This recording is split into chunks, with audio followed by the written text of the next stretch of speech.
Mi cuerpo es mi decisión. No puedes exigirme nada, dijo Trevor con una voz fría como el hielo mientras se alejaba de mí en nuestro dormitorio. Sus palabras me golpearon como un puñetazo, dejándome allí parada, con el camisón de seda que había elegido cuidadosamente para nuestro aniversario de 6 semanas. 6 semanas. 6 semanas de matrimonio, y mi esposo no me había tocado ni una sola vez.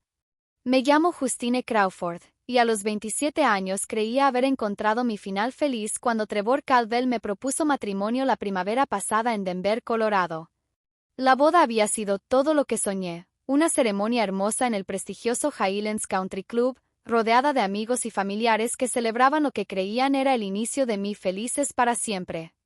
Pero esa noche, de pie en nuestro dormitorio, observando la espalda rígida de mi esposo mientras fingía revisar su teléfono, me di cuenta de que algo estaba terriblemente, devastadoramente mal.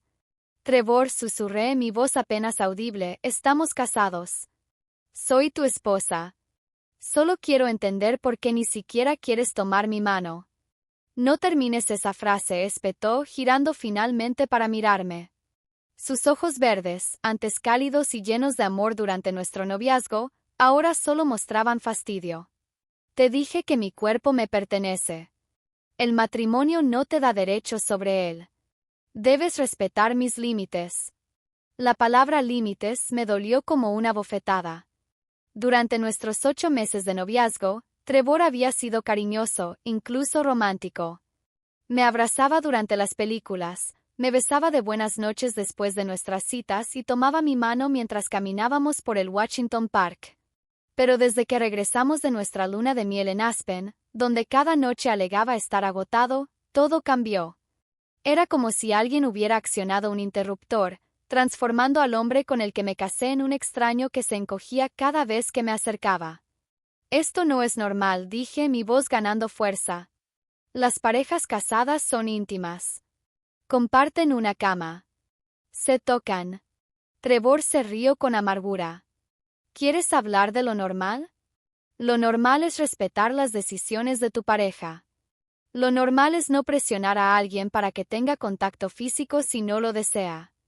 Lo miré, sintiendo que el suelo se movía bajo mis pies. Sus palabras eran técnicamente correctas. El consentimiento importaba. Los límites importaban. Pero había algo profundamente incorrecto en la forma en que usaba estos conceptos como armas contra su propia esposa. El Trevor que me cortejó, que susurraba palabras dulces sobre nuestro futuro, que parecía desesperado por casarse conmigo, había desaparecido por completo. Mientras salía del dormitorio, dejándome sola con mi confusión y una sospecha creciente, tomé una decisión que cambiaría todo. Algo andaba muy mal en mi matrimonio, y iba a descubrir qué era.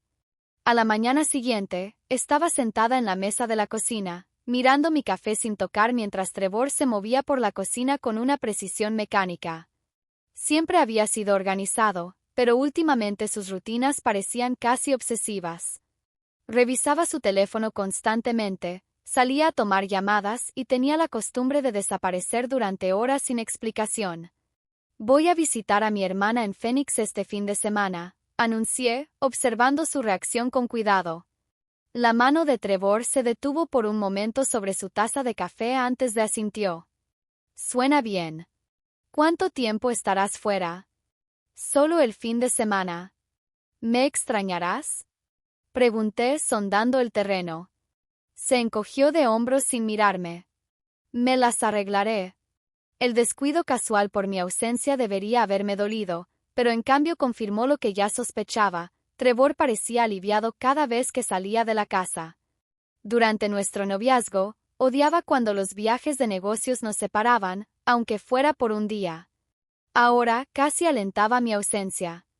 Lo estudié mientras revisaba su teléfono. Trevor era sin duda guapo, alto, con cabello oscuro espeso y esos llamativos ojos verdes que primero llamaron mi atención en una cafetería del centro. Trabajaba como consultor financiero, o eso decía, aunque nunca había conocido a ninguno de sus colegas o clientes. Cuando preguntaba por su trabajo, me daba respuestas vagas sobre confidencialidad y privacidad. Trevor, dije con cuidado, creo que deberíamos ver a un consejero matrimonial. Esta distancia entre nosotros no es saludable. Su cabeza se levantó de golpe, y por un momento vi algo brillar en sus ojos. ¿Pánico? ¿Miedo? Pero desapareció tan rápido que me pregunté si lo había imaginado. No necesitamos consejería, dijo con firmeza. Solo necesitamos tiempo para adaptarnos a la vida matrimonial. Han sido 6 semanas, le recordé. 6 semanas no son nada en el contexto de una vida juntos, respondió, pero su voz sonó ensayada, como si hubiera practicado esa respuesta. Esa tarde, después de que Trevor se fue a lo que dijo era una reunión con un cliente, hice algo que nunca imaginé que haría, revisé sus cosas. No por celos, sino por la creciente convicción de que el hombre con el que me casé me ocultaba secretos. Su oficina en casa estaba meticulosamente organizada, casi de manera sospechosa. Los cajones de su escritorio solo contenían suministros básicos de oficina. El archivador guardaba documentos financieros genéricos, y su computadora estaba protegida con contraseña. Pero cuando estaba a punto de rendirme, noté algo extraño. En la papelera, parcialmente oculto bajo otros papeles, había un recibo de una floristería en Las Vegas. La fecha era de 3 semanas atrás, cuando Trevor había dicho que estaba en una conferencia financiera en Salt Lake City. El recibo era por una docena de rosas rojas, y escrito al reverso con la letra de Trevor, había un número de teléfono con código de área de Nevada. Mis manos temblaron mientras fotografiaba el recibo con mi teléfono. Fuera lo que Trevor estuviera ocultando, lo descubriría. El hombre con el que me casé vivía una mentira, y merecía saber la verdad. Esa noche, me senté en mi auto frente al edificio de oficinas donde Trevor decía trabajar, observando a través de las ventanas de la entrada. Había llamado a su supuesto lugar de trabajo antes, pidiendo hablar con Trevor Caldwell, solo para que me dijeran que nadie con ese nombre trabajaba allí. El guardia de seguridad con el que hablé se disculpó, pero fue firme. Llevaba 5 años trabajando allí y nunca había oído hablar de Trevor. Cuando su auto entró al estacionamiento a las 6 de la tarde, me hundí en mi asiento, observando cómo se quedaba varios minutos dentro del vehículo, hablando animadamente por teléfono. Incluso desde la distancia, podía ver que su lenguaje corporal era completamente diferente al del hombre frío y distante que era en casa. Sonreía, reía e incluso gesticulaba con la mano libre, como si estuviera teniendo la conversación más maravillosa de su vida. Después de 20 minutos, terminó la llamada y entró al edificio, no a una oficina, sino a la cafetería de la planta baja. Pidió una bebida y se sentó en una mesa de la esquina, sacando su computadora portátil. Durante la siguiente hora, parecía estar trabajando, pero algo en la escena se sentía fingido, como una actuación. Cuando finalmente se fue, tiró lo que parecían papeles falsos y manejó a casa. Lo seguí a una distancia segura, mi mente acelerada. El hombre con el que me casé no era quien decía ser. La pregunta era, ¿qué ocultaba? ¿Y por qué se había casado conmigo? Al llegar a casa 10 minutos después que él, Trevor ya estaba en la ducha. Aproveché la oportunidad para examinar su teléfono, que había dejado cargando en la mesita de noche. Estaba bloqueado, pero recordé que una vez había ingresado su código, la fecha de nuestra boda. Con el corazón acelerado, tecleé los números y, milagrosamente, el teléfono se desbloqueó. Lo que encontré me heló la sangre. Mensajes de texto con alguien llamado Amanda, llenos de intercambios íntimos y declaraciones de amor. Fotos de Trevor con una mujer que no reconocía, ambos usando anillos de matrimonio, frente a lo que parecía ser un juzgado. El mensaje más reciente, enviado solo horas antes, decía: «Te extraño, bebé. No puedo esperar a verte este fin de semana. Esta situación casi termina». La ducha aún corría cuando reenvié las fotos y mensajes más comprometedores a mi propio teléfono y coloqué el suyo cuidadosamente donde lo encontré.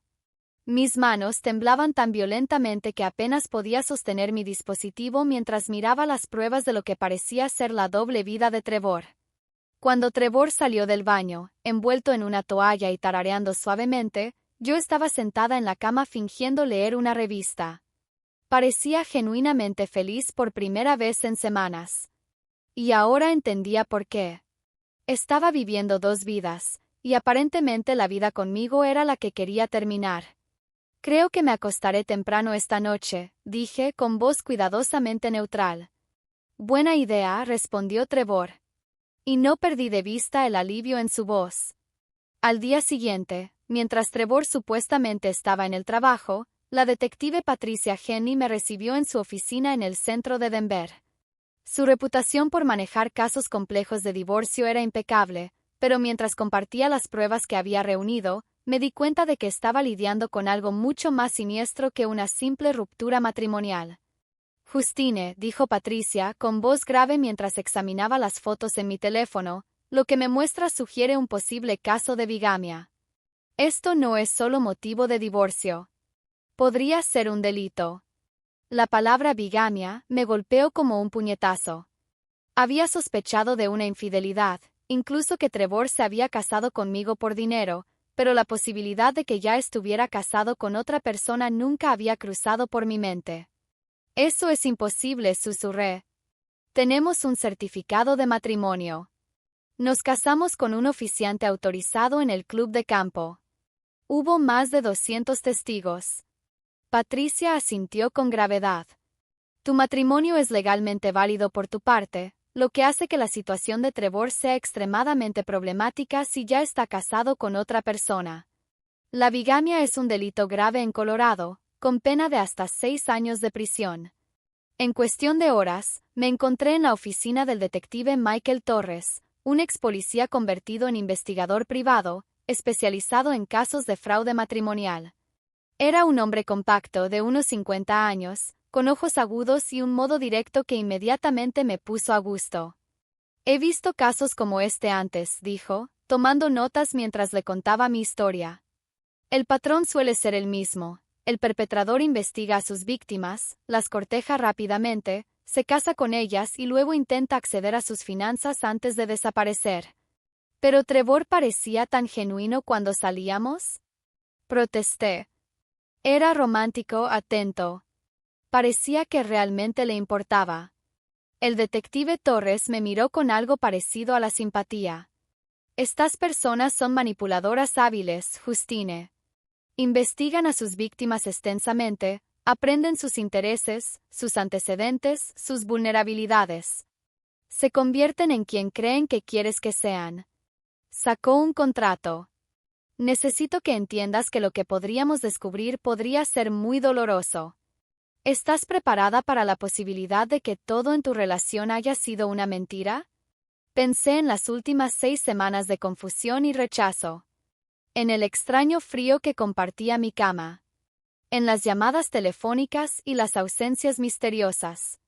Necesito saber, dije con firmeza. Sea lo que sea. Esa noche, mientras Trevor estaba al teléfono en su oficina, encendí el dispositivo de grabación y me acerqué a la puerta. Su voz, tierna y amorosa, se filtraba. Te extraño, bebé. Esta situación es más complicada de lo que esperaba, pero prometo que pronto terminará. Me acerqué más a la puerta, el corazón latiendo con fuerza mientras escuchaba lo que claramente era una conversación íntima con otra mujer. No sospecha nada, continuó Trevor. De hecho, lo está haciendo más fácil alejándose ella misma. Creo que planea pedir el divorcio, lo que resolvería todos nuestros problemas. Una vez que los papeles estén firmados, podré acceder al fideicomiso y transferir todo antes de que se dé cuenta de lo que pasó. El cruel desdén en su voz me revolvió el estómago. Hablaba de mí como si fuera nada más que una transacción comercial. Un problema por resolver. A la mañana siguiente, mientras Trevor supuestamente estaba en el trabajo, el detective Torres llamó con sus hallazgos preliminares. La mala noticia es que Trevor Caldwell se casó con Amanda Wilson en Las Vegas hace 8 meses, 2 meses antes de proponerle matrimonio a usted. Su matrimonio con ella es totalmente legal y documentado. Mis peores temores se confirmaron, pero el detective Torres continuó. La buena noticia es que esto hace que su caso sea sencillo. Trevor cometió bigamia al casarse con usted, y la evidencia que grabó anoche prueba su intención de cometer fraude matrimonial. Tenemos suficiente para presentar cargos criminales y anular su acuerdo prenupcial basado en fraude. ¿Qué sigue ahora?, pregunté, sintiendo una calma extraña a pesar de la magnitud de lo que había descubierto. Ahora tendremos que tenderle una trampa, dijo el detective Torres.